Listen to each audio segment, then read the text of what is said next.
Hello and welcome to our Aging Life Care Moment. Today with me, we have member Lisa Kaufman. Lisa, tell us a little bit about yourself and how long you've been a member of the association. Okay. I've been a member of the association, a proud member of the association since 2002, back when it was NAPGCM. And I certainly honor the branding changes and embrace those when they happened a few years ago. I work in the Atlanta area, and we are doing our very best to continue serving the needs of the folks in this metro area. Great. Well, how about how long you've been in, you've done your whole Aging Life career in the Georgia area? And tell us how long you've been with the association and what roles you've played in the association. Okay. So I have been in the Atlanta area for my entire career. I have been in healthcare the entire time. My credentials include a master's of science in recreational therapy, and I bring a different filter or a different lens to my practice, along with the RNs, the LCSWs, LPCs. So we have a nice, well-rounded approach how to address the various needs of our clients. And I've played a lot of roles, actually, and I'm excited that I had that opportunity. When I was a fairly new care manager, I was taken under the wing of several mentors, but including my mother and Maureen McGuire, so folks who are now emeritus status, but really great care managers, and they really were, it was the hallmark at the time. So I was honored to have that opportunity.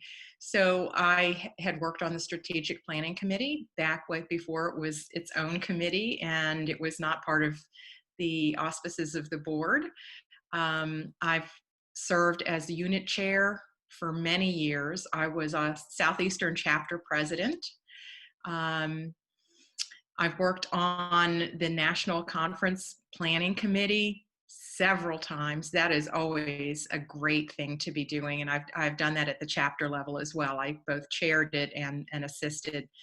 Trying to think of what else. I serve as a volunteer career counselor, I think is maybe how it's referred to for ALCA, that when you guys in Tucson get somebody who's interested in becoming a care manager and you farm it out to someone else across the country to really vet, are these folks a good candidate?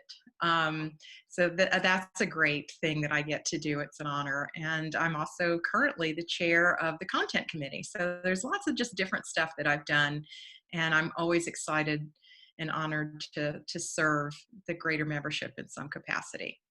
Having been around as an association for 35 years and in your time as an Aging Life Care Manager, are there any changes, or what changes have you seen in the industry?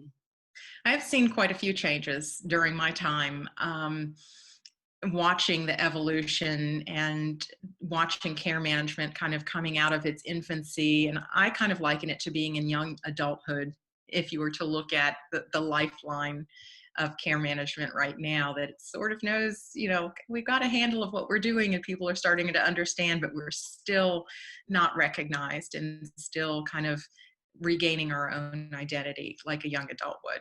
So some of the changes that I've seen when I was working on the strategic planning committee was certification, and I thought that was huge. I still think it's huge. I encourage my team to be certified and to maintain their certification. When I run into care managers who are new to the field, I tell them the significance of certification, that it is not a certificate. It is truly a certification that has to be kept up with continuing education units, et cetera. And I think that was a game changer for our profession. Until there is something more stringent, and one day maybe there will be licensure or registration. This is the highest level of commitment to safety to the community and general population that we have access to, and it's important that we maintain it.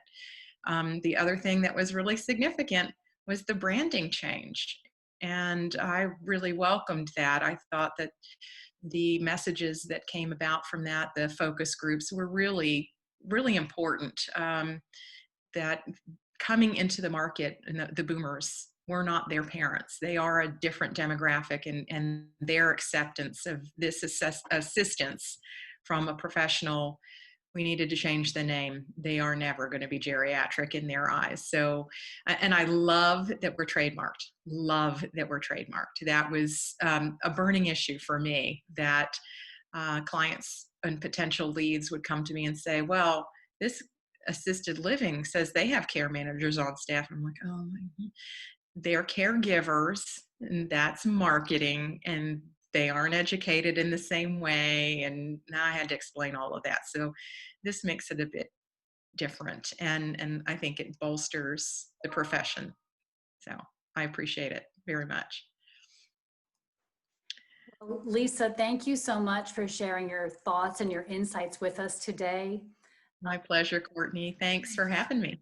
Yeah, take care. You too. Be safe.